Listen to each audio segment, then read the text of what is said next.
আজকে আপনাদেরকে একটা ছবি দেখাচ্ছি যে এই ছবিটা আরামবাগের একেবারে পরিচিত ছবি হয়ে দাঁড়িয়েছে। কারণ একটা যেন পার্মানেন্ট একটা কনস্ট্রাকশন হলে যেমন হয় যে সেটা থাকবেই দিনের পর দিন, সেটাই কিন্তু দেখছি আরামবাগ গৌহাটির মোড়ে। এই যে দেখছেন বাঁশের কাঠামো, এটা গেট। এই গেট একজন ডেকোরেটর তিনি কিন্তু অলরেডি গেটটার করার জন্য এইভাবে বেঁধে রেখেছেন এবং দিনের পর দিন একেবারে পুজো, রাজনৈতিক দলের কোনো প্রচার, কোন রকম প্রাইভেট কোনো প্রোগ্রাম, সবেতেই ব্যানার লেগে যায়, কিন্তু কাঠামোটা থেকে যায়। কিন্তু একটা সরকারি রাস্তা, সেখানে এইভাবে পার্মানেন্টলি প্রায় এইভাবে কি দিনের পর দিন গেট করে রাখা যায়? অনেকটা তো অসুবিধা হচ্ছে। এমনিতেই এই যে জোন, এটা কিন্তু অনেকটা অ্যাক্সিডেন্ট প্রোন জোন বলা হয়, কারণ এখানে এত ন্যারো জায়গা, সেখানে গাড়ির প্রচন্ড চাপ থাকে, সাইড দিয়ে যাওয়ার রাস্তা নেই বলা যায়। কারণ যখন গাড়ি দুদিক থেকে আসে তখন যাত্রীরা, পথচারীরা তারা কোনখান দিয়ে যাবে সেই সুযোগটাই তার থাকে না। অথচ এরকম একটা ভাইটাল জায়গায় এইভাবে বাঁশের কাঠামো দিনের পর দিন করা রয়েছে, কেন থাকবে? পুজো বা কোনো প্রোগ্রাম অল্প কয়েকদিনের জন্য হয়তো অস্থায়ীভাবে টেম্পোরারি সেটাকে কিন্তু হয়তো বাঁধা যায়, গেট তৈরি করা যায়, কিন্তু এইভাবে পার্মানেন্টলি থাকবে? কোন এক ডেকোরেটর যার মালিক রয়েছেন তিনি নাকি দিনের পর দিন এটাকে ফেলে রাখছেন, আর বিভিন্ন রকমের যখন কোনো সংগঠন, কোনো বা পলিটিক্যাল পার্টি বা কোনো প্রোগ্রাম যখন কিছু হচ্ছে তার সঙ্গে কন্ট্যাক্ট করে শুধু ব্যানারটা ঝুলিয়ে দিচ্ছেন। কিন্তু এইভাবে কি করা যায়? প্রশ্ন উঠছে, অনেকে প্রশ্ন তুলছেন। ওরকম একটা ভাইটাল জায়গা আমরা কথা বলবো। আমার সঙ্গে ফোন লাইনে রয়েছে আমাদের প্রতিনিধি সুরাজ আলী খান। সুরাজ, তুমি তো আছো মার্কেটে, কি এই কি প্রতিক্রিয়া, আরামবাগের মানুষ কি বলছেন এই বিষয়টা নিয়ে? দেখো, আরামবাগের গৌরহাটি মোড় থেকে বাসুদেবপুর যাওয়ার পথেই দেখতে পাওয়া যাবে একদম গৌরহাটি মোড়ে একটি বাঁশের কাঠামো দীর্ঘদিন ধরে রয়েছে এবং সেই বাঁশের কাঠামো থাকার কারণে প্রায় 6 মাস রয়েছে এই কাঠামো। যেটা জানা গেল খোঁজ খবর নিয়ে, যে একটি কালী পূজা উপলক্ষে এই বাঁশের কাঠামো একটি ক্লাবের পক্ষ থেকে বলা হয় এবং তখন লাগানো হয়েছিল।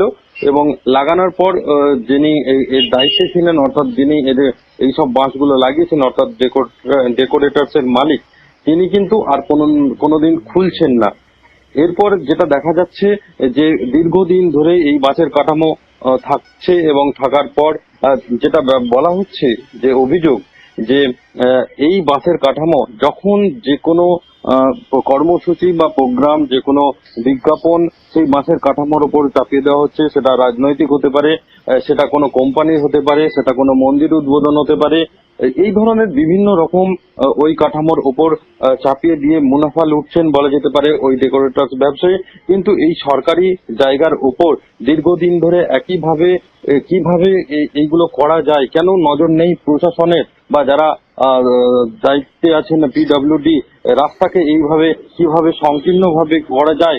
এবং বিশেষ করে গৌরহাটি মোড়, সেই গৌরহাটি মোড় যেখানে সিগন্যাল রয়েছে এবং সিগন্যাল যখন রেড হয় তখন অনেক গাড়ি দাঁড়িয়ে থাকলে তারপর তার পাশ দিয়ে পথচারীরাও হাঁটতে পারেন না, কারণ রাস্তাটা অনেকটাই এর ফলে ব্লক হয়ে গেছে। সেক্ষেত্রে প্রশ্ন উঠছে, এইভাবে 6 মাস হয়ে গেল তবুও কেন এই কাঠামো সরানো হচ্ছে না? এই নিয়ে কিন্তু অনেক ব্যবসায়ী তারা প্রশ্ন তুলছেন, কিন্তু সরাসরি তার মধ্যে একজন কিন্তু আমাদের জানিয়েছেন যে বিষয়টা অতি সত্বর প্রশাসন বিষয়টা নজর দিক এবং নজর দিয়ে এই যে কাঠামো আছে খুলে দেওয়া হোক এবং যিনি এই ধরনের কাজ করছেন তার বিরুদ্ধে ব্যবস্থা নেওয়া হোক। না, তুমি কি কোনো প্রতিক্রিয়া পেয়েছো যিনি এটা করেছেন, অর্থাৎ ডেকোরেটরস এর মালিকের কোনো প্রতিক্রিয়া? তিনি কি কোনো সাফাই দিচ্ছেন? দেখো, এখন পর্যন্ত তার সঙ্গে কোন রকম যোগাযোগ করা যায়নি, কারণ তার ফোনে কিছু কোনোভাবে পাওয়া যায়নি। তার ফোন নাম্বার সংগ্রহ করা হয়েছিল, কিন্তু তার ফোনে কোন রকম পাওয়া যায়নি। ওকে, অসংখ্য ধন্যবাদ সুরাজ আলী খান আমার সঙ্গে এতক্ষণ ফোন লাইনে ছিল। এটা একটা লাইটিং গেট, সেই গেটটা দীর্ঘদিন 6 মাস হয়ে গেল, এখনো পর্যন্ত উত্তম পাখিরা বলে একজন আছে, উনি এখনো পর্যন্ত খোলেননি। সরকারি সম্পত্তি রূপে এরকম একটা ব্যবসা খুলে ফেলেছেন উনি। এখানে মানুষের যাতায়াতের অসুবিধা হচ্ছে, অ্যাক্সিডেন্ট হয়ে যাবে। একই সংকীর্ণ জায়গা, এখানে ছোটো জায়গা।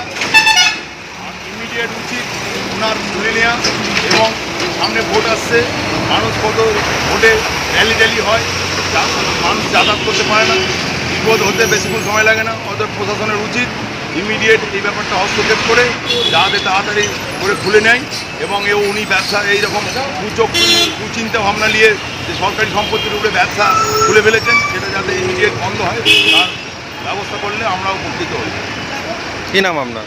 আমার নাম সেলি, ডাকনাম, ভালো নাম শামসুদ্দৌলা হক।